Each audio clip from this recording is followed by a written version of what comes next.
Welcome to episode 445 of the Selling Your Screenplay podcast. I'm Ashley Scott Meyers, screenwriter and blogger at sellingyourscreenplay.com. Today I'm interviewing writer-director Christine Chen about her new Mermaid feature film, Erzulie.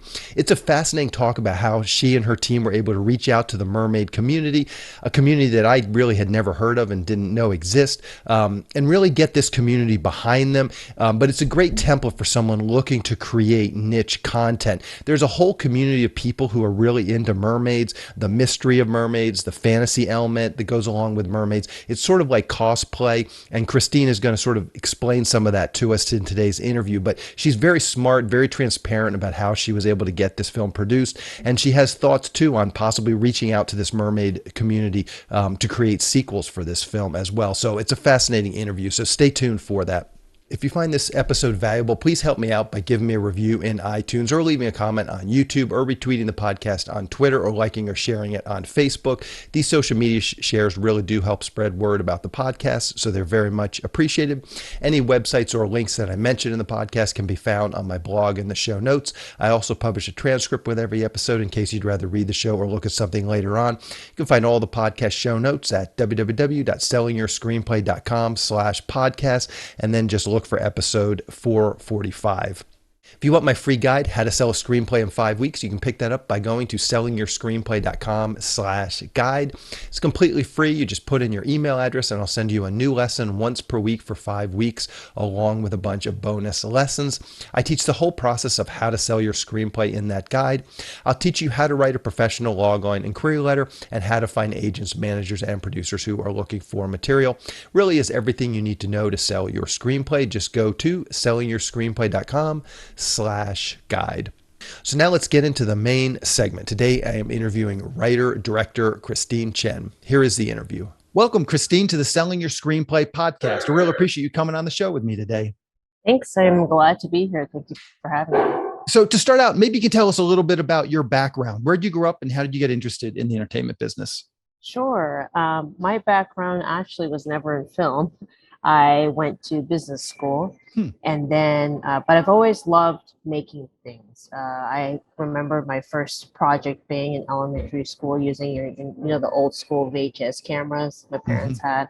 And I just always loved it. But from my cultural background, being an artist or being a filmmaker was never part of the vocabulary, unfortunately. It was always being a doctor or engineer or something like that. So it was always a hobby. And it was only until undergraduate school when I went to Rice University that I took a class called, it was actually documentaries, intro to documentary film. And that's when I started to fall in love with filmmaking. And it wasn't until taking a real job in the corporate world that made me realize I definitely did not want to do that and that I wanted to do films. And that's how I started to do films. Yeah, gotcha. So let's talk about that. You talk about just, maybe not getting the support from, your friends and family. They think you should be a lawyer, or a doctor, an accountant, or something like that. I mean, I think that cuts across all cultures. I mean, I think we all get a little bit of that sort of blowback. People are skeptical, good luck with that is sort of the attitude you get when starting. How did you deal with that? How do you win some of these people over, like your parents, especially when parents have maybe paid for your college education and then you're like, well, no, I'm not going to go do this, thing that I studied 4 years. I'm going to go do this totally, irrational, creative thing over here. How do you get through that? And what are some just advice and tips from going through that process? I think the biggest thing is knowing that you can, you rely on yourself and the people around you that do support and understand what you're doing first. And you keep navigating and moving towards your goal as if you have their full support. At the people who don't. And I find that with that momentum, eventually, if they want to have any sort of involvement and be a part of your life, they will catch up eventually. And so I've navigated my journey in the film industry as if I had the full support of my parents, and just kept making it and working really hard and that's really the best way to go about it. And I think ultimately parents just want to see that you're happy and that you have a plan and that you're going to succeed. And if you can show that that you are going towards that, and that this is what makes you happy, and they'll eventually catch up. And that's kind of how my parents were. They realized that this is something I was not going to change my mind about, no matter how much they tried to, and they eventually gave in because of that. So. Yeah, that's sound advice. Thank you for that. So you were in college. You did this documentary class. You started to get interested in filmmaking. I noticed on IMDb you have a whole wide array of credits: AD credits, editing credits, producing credits. I think I even saw a script supervisor credit. So you've done various positions. How did all of that? Number one, how do you get yourself in a position where you can kind of learn those different crew positions, and then ultimately, how do those prepare you to write and direct your own feature film? Yeah, so I love everything about filmmaking. And when you are on a set, you know, when you first start, you just are hungry to learn about each of the different positions. And I think knowing as much as you can about the process makes one a better producer and a director. I started just jumping on people's sets. Around grad school, I started offering to produce people's films, even though I'd never done it before. And because I knew that that was a position that nobody else wanted to do. Everybody wanted to direct. And so I'm like, oh, I can produce. I have a business background. And I just started producing, and out of necessity, learn by doing.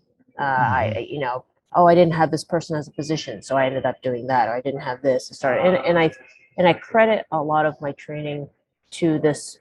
The documentary style is you shoot, you edit yourself, right? For the most part, you're a one-man crew, and because of that, I've been able to finish a lot of my projects because I control the editing, I control the post, and all that stuff. And so, through literally just learn by doing, I built a network. You know, you get on one project, you do the best you can.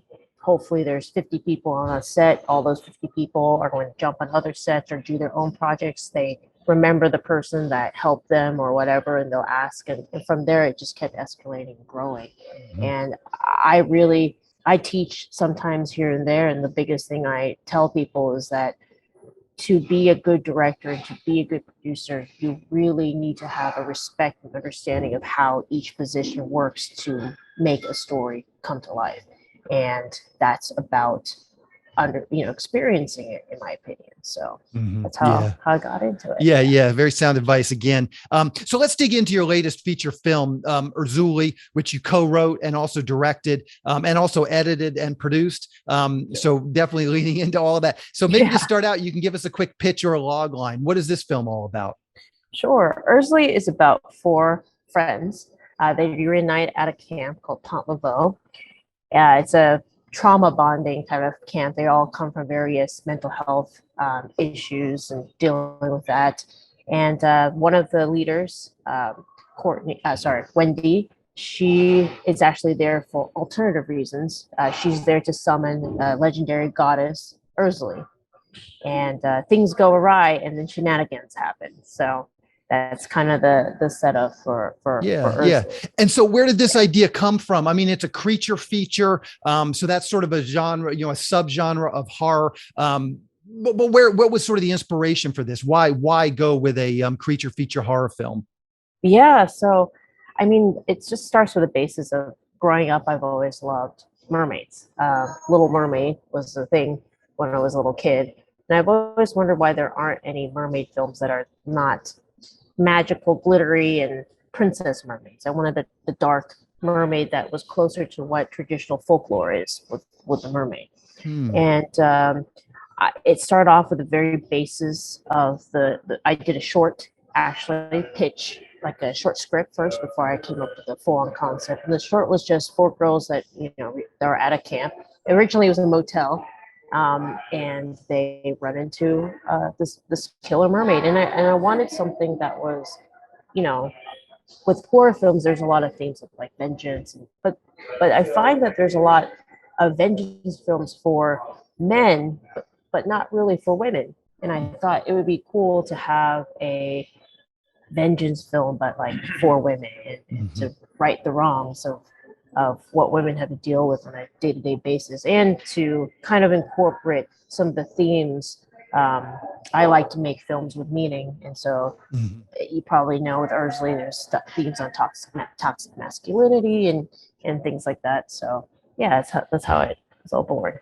Yeah, and I'm curious, especially with a business background that you have, how much of this, because those are all great creative reasons to do a project, but how much of sort of your business background played into this? I mean, I talk to distributors and creature features, especially low budget independent films. There's not a lot of them out there, and so that's something that I do hear from independent distributors or whatever. They're looking for this type of film. How much of that played into this idea? I mean, certainly you have other ideas, you have other scripts, but Sure. you produced this one. How much did sort of the practical business side of things play into this? The practical business side played a huge part. And I think this is the part that a lot of filmmakers don't think about before they write a film. Luckily, I am very business oriented, and I knew that we were coming out of a pandemic, one, and that people would want something fun to watch that they could experience with other people once the pandemic stipulations were starting to lift.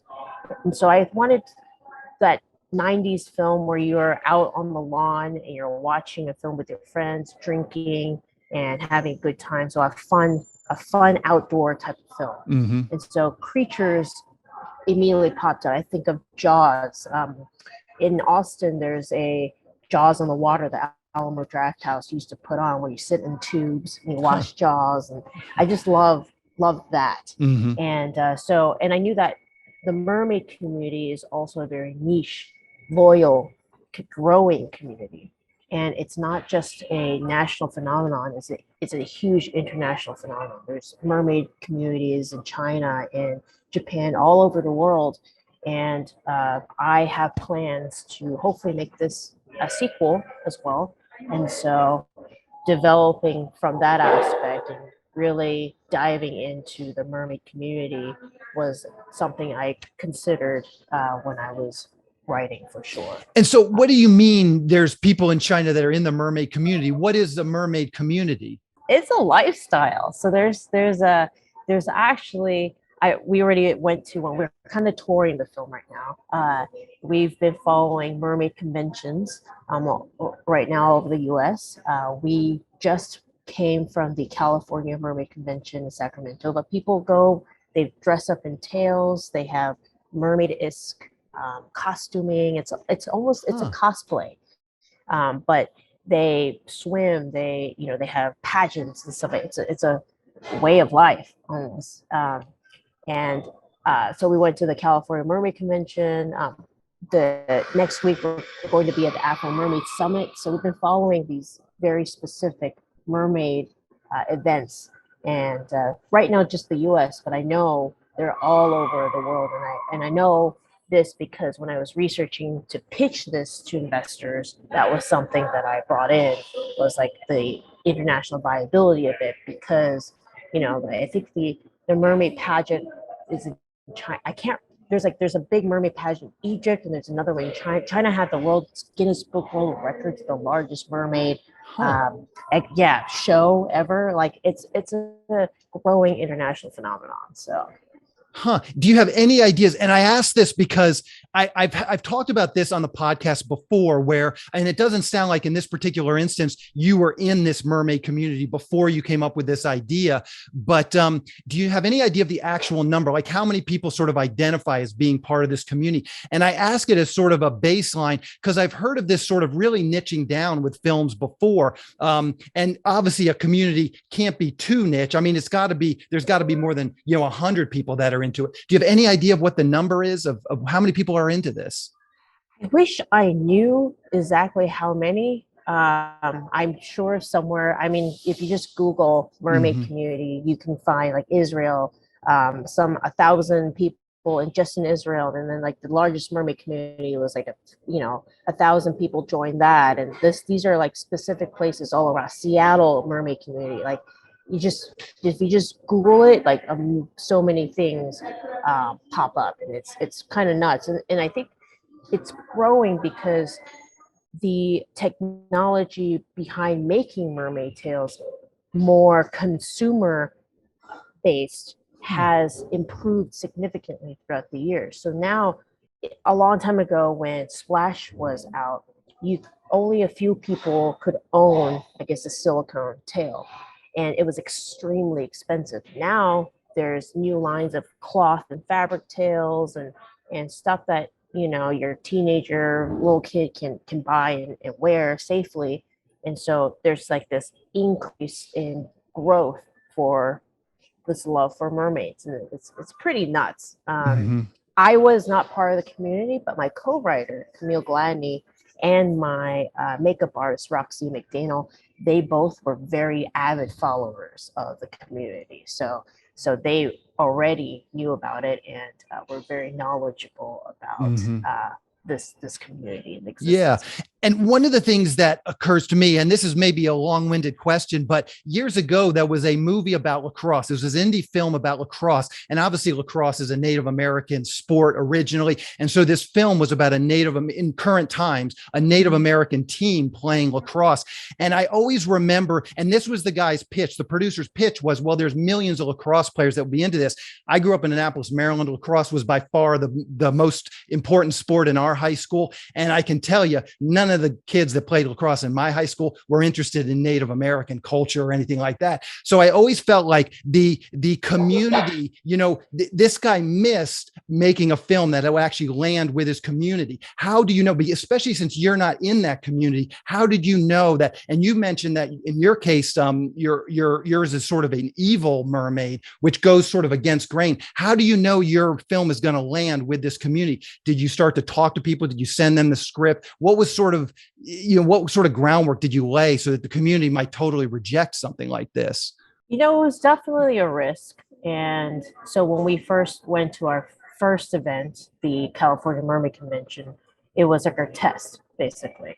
Because it could have gone the polar opposite. We went in, I had been following through the social accounts and stuff, different mermaid influencers and everything. And just following blogs and forums and groups and stuff, and kind of seeing where things were missing in terms of content for mermaid. And it seemed like there's a plethora of things for like 10-year-olds and sparkle mermaid princess and stuff, but there's this whole other world of, there's a controversy even within the mermaid community of representation for mermaids, so there aren't that many people of color mermaids. In fact, we are the first Black mermaid film besides The Little Mermaid, because The Little Mermaid is not coming out till 2023, and that was a whole controversy if you remember that being released out. Yeah. And so we knew that there was a need for this because it wasn't being done at all. And through that, when we tested it at the California Mermaid Convention, we realized we were right. People were very excited about the film. Not only was it POC, there's also LGBTQIA representation within that, and we kept hearing over and over how this was missing from the content, because I think from a standpoint, Hollywood tries to appeal to everyone, and those subject matters are taboo or not mainstream. And but within this particular community, those are the topics that they most relate to. There's so much gender fluidness, non-binary folks in the mermaid community. There's so much LGBTQ, there's so much POC. This is the content that they are missing. So just following those communities, listening, watching, reading the blogs, that's only confirmed what we thought. So when you went to this first convention or any of these conventions, what did you actually have at that point? Did you have a finished film, or did you have a poster and a costume and a script? What did you actually bring to these conventions? I'm curious. We had everything. We had the finished film, we had the poster, we had swag, we had our tail, we had our mermaid there, and we had a whole, I'm a traveling circus right now, basically. It's all it all fits in my Honda CRV.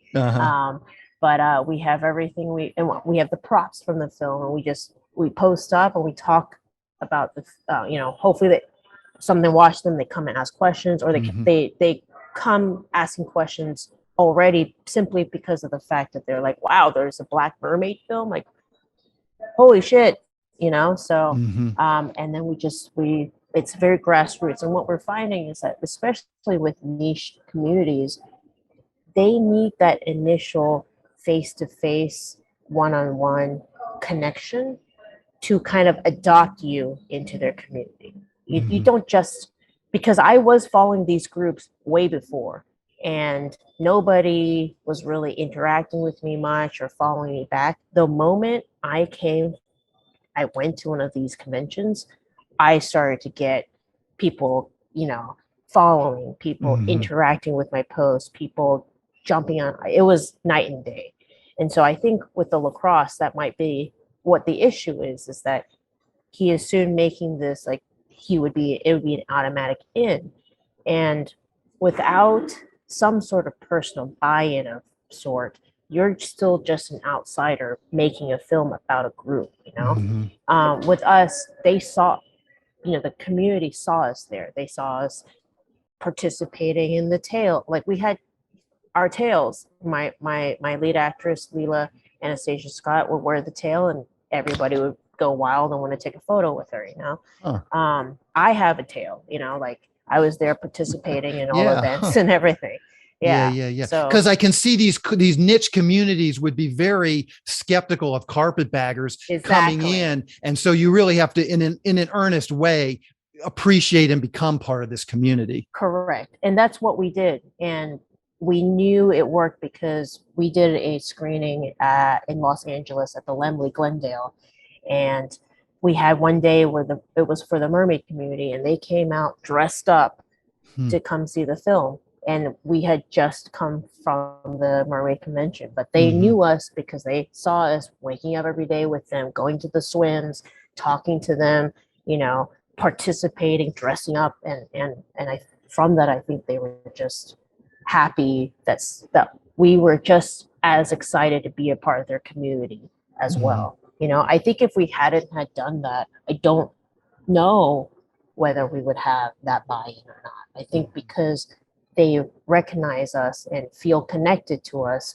that it makes them more willing to open their minds to watch this film. And then they see this film and they're like, wow, type thing. And we went as far as our stunt mermaid in the film, for example, is actually heavily involved in the mermaid community as well. So Mermaid Hailey was there. So there was already some built-in pieces from the community that we incorporated. We didn't just want to make, it's like misappropriating something, right? We didn't want to just make a mermaid film with zero knowledge of mermaids. We wanted to make sure like, hey, she's swimming the proper way, she looks the proper way, because like the last thing we wanted to do was alienate the audience that we made this film for. Yeah, for sure. And I mean, this is fascinating, what you've done here. And again, I've talked about something similar on the sort of the other side, where you raise money, you get involved in a niche and then you run a Kickstarter in that niche. Did you guys, and we'll get to that in a minute, but did you guys use this? And are you thinking about using this? Because certainly now you have a lot of credibility. So you could do a sequel and you could potentially run a Kickstarter to this community, and they might be very, very apt to engage and support it.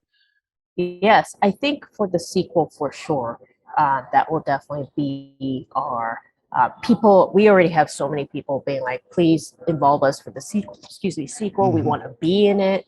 I've been following a lot of craftsmanship folks.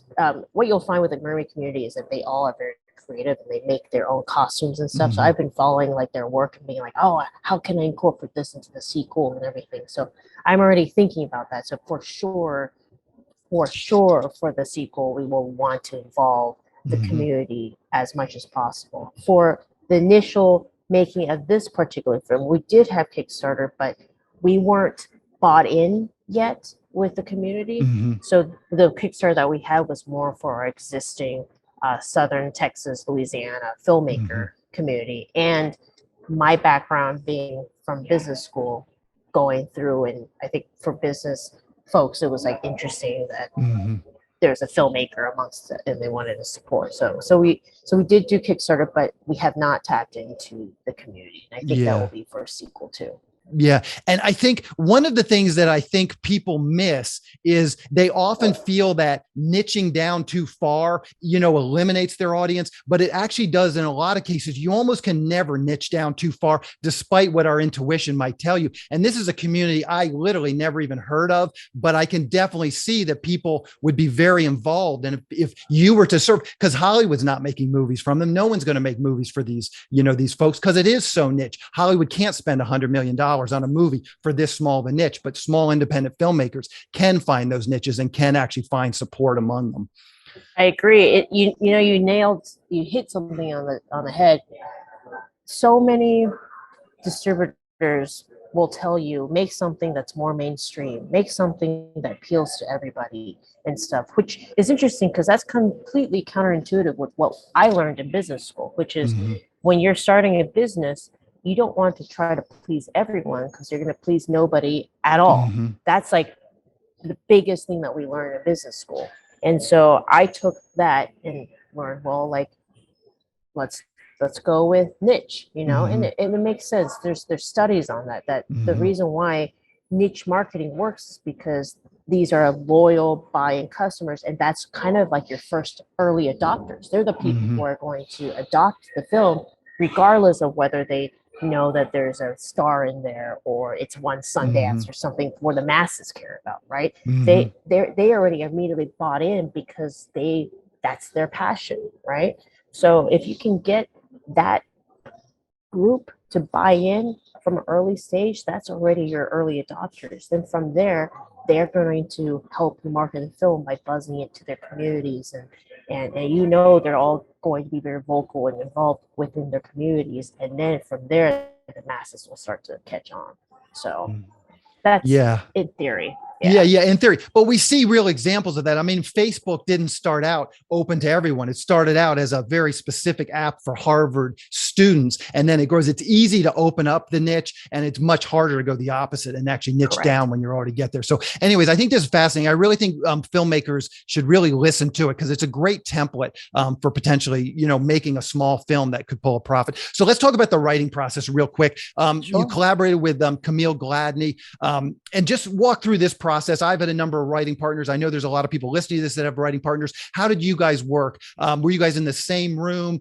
Did you use Zoom? Do you guys do an outline together and then divide up scenes? Do you guys write the scenes together? Maybe just describe sort of your process, how you guys wrote this together. Sure. It was definitely a learning curve for both of us. I have not partnered up before really for writing. So we were both kind of learning each other's styles as we went. The first process was I had, like I said, I'd written the 7 or 9 page short film. I sent it to her, pitched it to her, and she was like, "Mermaids, I'm in." And then we got together in person and did the pitch outline basically. And this was a good 2-week process. We would go in, we would sit and just talk through like what are the beats basically. And it would be, I guess, your traditional like save the cat beats, okay, the opening image, and then like your page 5 at this point, these things. And then we would go and keep breaking it and until we were happy with the outline. Then she wanted to take the first stab at writing it, so I let her have her process. And then I made the mistake of, because we use Celtics because you can see on both ends, and I know like for some filmmakers it's like it's not final draft, but it worked for us. And I went in and started to live edit while she was writing, which I learned very quickly was a big no for her. So these things I learned because the page count kept changing and would like mess with her mind. So then I learned, okay, she takes her first stab. I make sure, hey, is it good for me now to go in? I'm going to start working on it from this time to this time. And then I start we go kind of back and forth like that. And then we set, I think what helped was we both set and adhere to very specific time like dates. We said by this date, we want this to be done. By this date, this to be done. This date, and then we have to have a rough draft by this date. And that was the biggest thing, was that we were both committed to matching that timeline. And so it only took us a month to write. Obviously, that was the full on rough. And while we were raising money and pitching and stuff, we were still tweaking and perfecting the script. And I think the reason why this was actually possible, the timeline as to the completion of the script to the completion of the film was possible, is because my background as an assistant director. So most filmmakers, they have a completed script and they hire the AD, and the AD goes and breaks it down, and that's it, right? I had the luxury of, I could continue to tweak the script as much as I wanted because I controlled the schedule. So I knew, okay, if I added this will change the schedule, and I wasn't paying myself, so my time was very fluid. Versus I've worked for many sets where if you hire me for prep, if you try to change the script, I'm going to like rip your head off type thing, like, because that's so much more time that you're not paying me.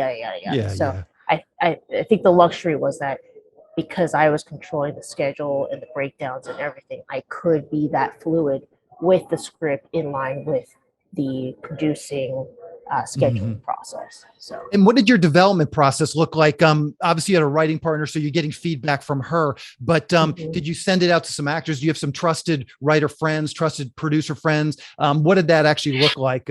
Just as I said, the development bouncing back and forth. Sure. We definitely had a few, I guess you'd call it table reads. It was height of the pandemic, so it was through Zoom, which is nice. So we had people that we had kind of tagged and thought would be good for certain roles read some of the stuff, and to kind of get us an idea of flow. A lot of people who were part of it were other writer friends that we have and trusted as well. So yes, we also sent it to trusted writer friends to look at it and give us feedback as well. So yeah, it was an ongoing feedback process type thing. So now, at what point in this process, it sounds like very early on, but at what point in this process did you know that you were going to direct it and produce it? Was there ever any attempt to write the script and send it to, a bigger production company? This was always something you guys wanted to do yourself. Yeah. So the way I've been able to have the privilege to direct is writing, basically. Especially a woman of color in this industry, people don't just give you scripts to direct. So you kind of have to create your own opportunities. And for me, I write so that I can direct. I can direct other people's scripts, no problem, but I would not write to give that to somebody else to direct. Like, that for me is the most painful process, and the cherry on top and what I earn from it is the right to direct.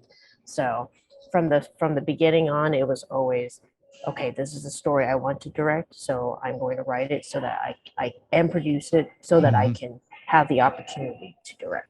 So. Gotcha. So then what was your plan? You guys got a draft that you guys liked. How did you go about raising money? It sounds like a Kickstarter was a part of it.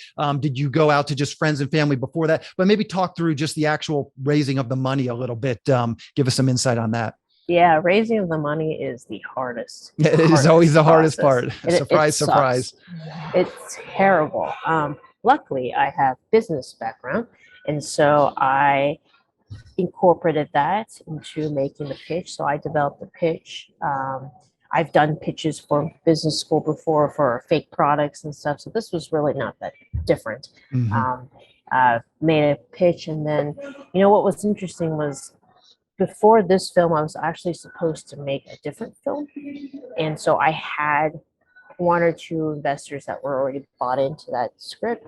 So I tried to parlay them into this film, and it worked at first, but then because of life, we were like greenlit, but then not. They pulled out because of life separate from the script issues. And that's when I pulled out my, in high school had a sales background, and I really, really went and leaned into that sales background. And what they teach you about sales is you shouldn't profile your people like instantly. Like you can't make assumptions by what somebody else is going to buy by what your assumptions are about that person. Oh, they fit this demographic and this certain I don't know, money scale and stuff like that. Therefore, they definitely won't invest. You shouldn't treat it that way. You should treat it as a numbers game. And that's when I thought of it that way, that's when my pitching improved. That's when I started to have success with pitching. I would schedule 8 pitches a day. This was the entire month of February and March. I set a deadline when we had to have the money by, which was April 1st. If we didn't, we would have to push our shoot dates. And every single day I would pitch at least 8 people. So it would wake up, pitch, pitch, pitch, pitch, pitch. And the next day, pitch, pitch, pitch. And then how I got those pitches was simply asking people not to invest first, but more, hey, I am embarking on this project. I need a lot of help because I've never done this before. Would you be willing to hear a pitch and help myself improve? Basically, you can end this pitch by just telling me what I could do to make it better, or if you have any questions about it, or if you could just recommend me other people who might find this interesting to listen, that's totally okay as well. Mm-hmm. So then when I approached it, not thinking that the end goal was only to get money from somebody, I think it made people more comfortable, more willing to lend me their time to listen to a pitch, because there was like no pressure anymore, right? I've talked about this before in other settings, that it's like dating. You can't go in thinking like that's the one. You put all your eggs in a basket, and because when you do, you act desperate and you chase them away essentially. You have to just be like, everybody could be the one, and you seem cool, this is me, and then if you don't like it, like, move on, that's fine. And I think when you don't put so much pressure, people are more open. And that's what happened, was when I finished the pitch, and then I wouldn't even think about, what are you going to invest in, how much money are you going to give me right now. I would be like, cool, if you have any questions, if you don't, feel free, here's my email. What I would appreciate is if you had 2 or 3 friends who might recommend that might find this interesting to listen to. How can I improve this? And that was it. I never asked, how much money are you going to give me, type thing. Yeah. And it was until I think April 1st, we raised all of our money on that day. Because everybody came back and started to say, actually, you remember that pitch? I was actually interested in, we were just waiting to get our funds in line and stuff like that. And I think that's how you treat it, is you can't just look at your rich friends and be like, oh, they're going to invest because they're rich. Like, that's not fair, right? Yeah. I'm curious, and that's an excellent angle to pitch something, because I totally agree. It really takes the pressure off. It doesn't feel like a high pressure sales pitch by sort of approaching like that. But what was your pitch in terms of ROI? Obviously, you don't have tons of feature films under your belt that have made hundreds of millions of dollars. So how do you approach that? I've had a number of people on the podcast. I've done this myself, where my pitch is often more about being a part of something cool than an actual ROI. But what did your pitch entail in terms of that? Like, what were you promising them if they actually did invest money? Yeah, I had 2 pitches basically. If somebody told me that they only cared about the money part, I would tailor it more towards money. If somebody was more interested in the creative part, I would tailor more towards the creative part. But for the money part specifically, I strategically had shot it in Louisiana, and I knew that Louisiana is great for tax incentives.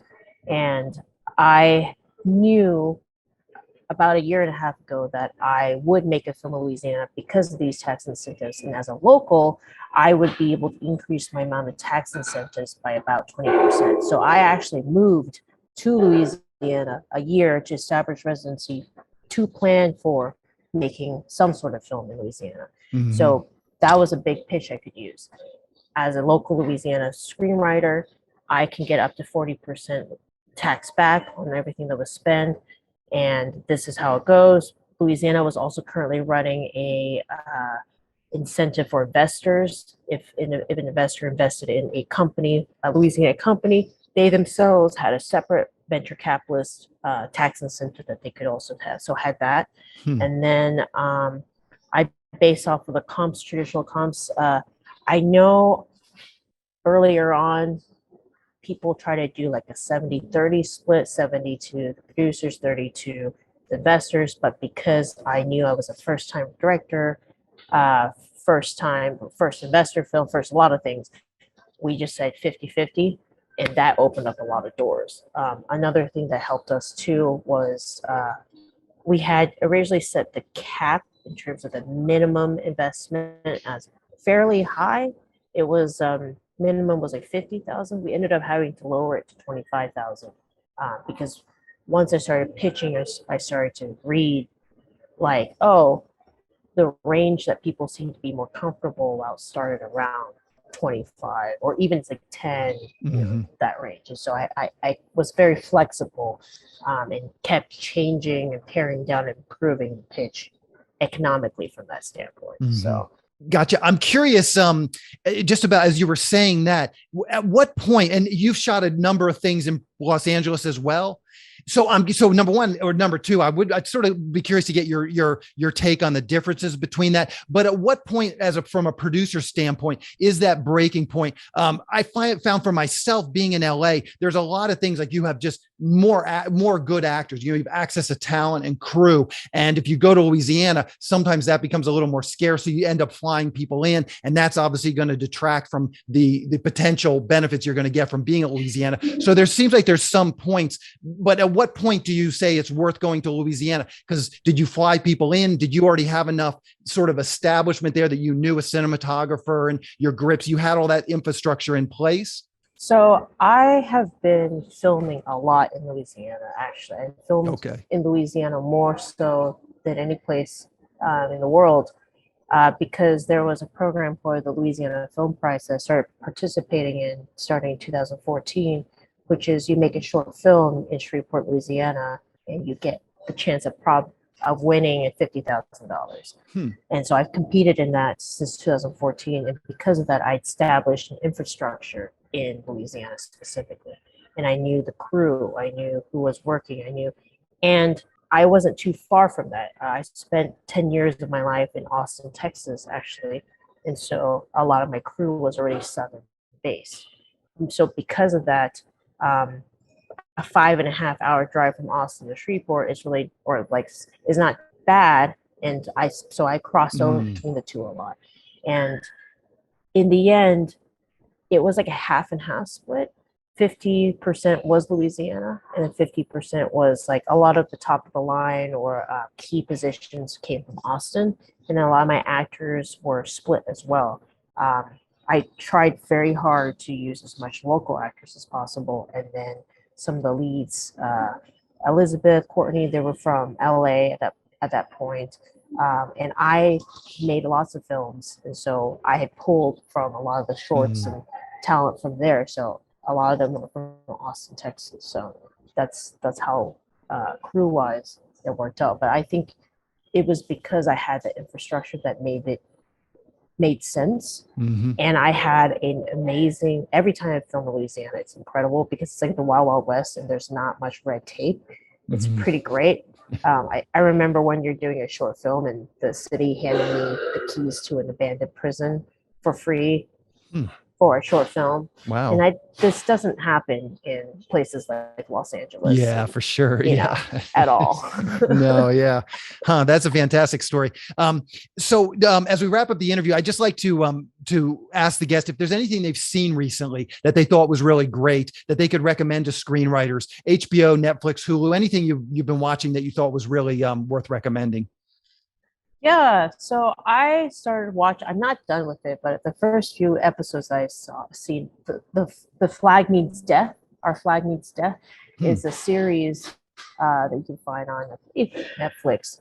But Taika I can't say his last, Wahiki or what Yeah, Tahiti. Yeah, Tahiti, yeah, yeah. yeah, he's in there, and it's just this dark humor, and I love dark Mm-hmm. humor, and so I think that one has been quite fun to Okay. watch. Yes, and Perfect. then Yeah, that's if people haven't seen Everything Everywhere All at Once, you should also watch that as well. Yep. So Yep. Perfect. Yeah, that one, actually, I got that recommendation last week. So people are definitely talking about that one. How can people see Erzulie? Do you know what the release schedule is going to be like, when it's going to be available? yes, so June 14th, which is actually very soon, next Tuesday, I believe. It is available on video on demand, so most streaming platforms. Right now, we're doing pre-orders for iTunes and Apple TV. In fact, Friday to Sunday only, there's going to be a flash sale, so which means instead of $12.99, $6.99 for a rental. And so your Google Play, Voodoo, all that stuff, June 14th. We're actually doing a nationwide call for the hashtag Erzulie Watch Party on June 14th. So hopefully people will go and participate. What's the best way for people to just keep up with what you're doing, follow along with your career? Twitter, Facebook, Instagram, anything comfortable sharing, I'll round up for the show notes. Yeah, so my personal is C Chen MTF, because it's short for Moth to Flame. Moth to Flame is my production company. Okay. So if you search Moth to Flame Films on IG and all that stuff, you'll also be able to find it. Erzulie itself has its own handle, Erzulie Film.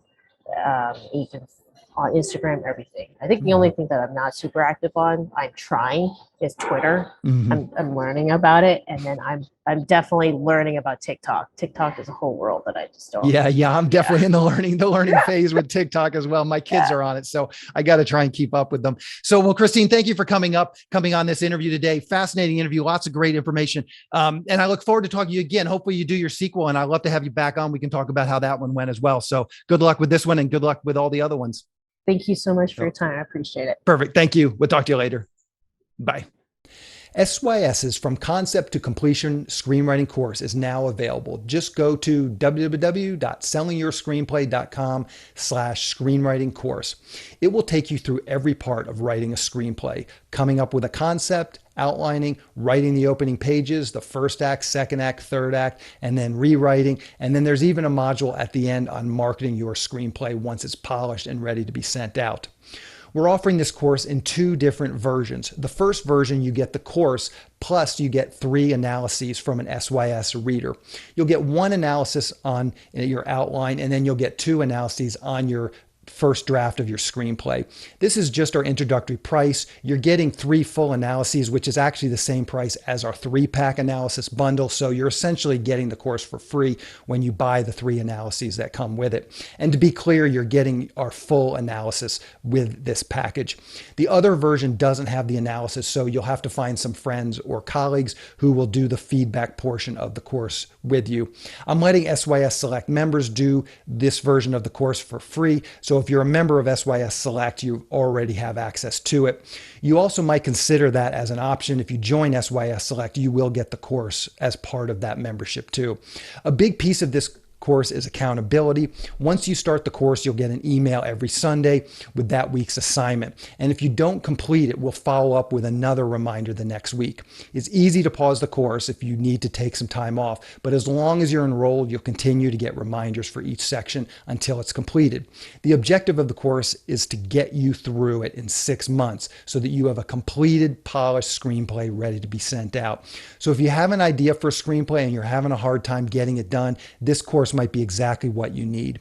If this sounds like something you'd like to learn more about, just go to www.sellingyourscreenplay.com/screenwriting course. It's all one word, all lowercase. I will, of course, link to the course in the show notes, and I will put a link to the course on the homepage up in the right-hand sidebar. On the next episode of the podcast, I'm going to be interviewing James Cullen Brissac, who just did a feature film called Hot Seat starring Mel Gibson. We talk about his career. He's done a lot of these action genre films and how this recent film came together for him. So keep an eye out for that episode next week. That's our show. Thank you for listening.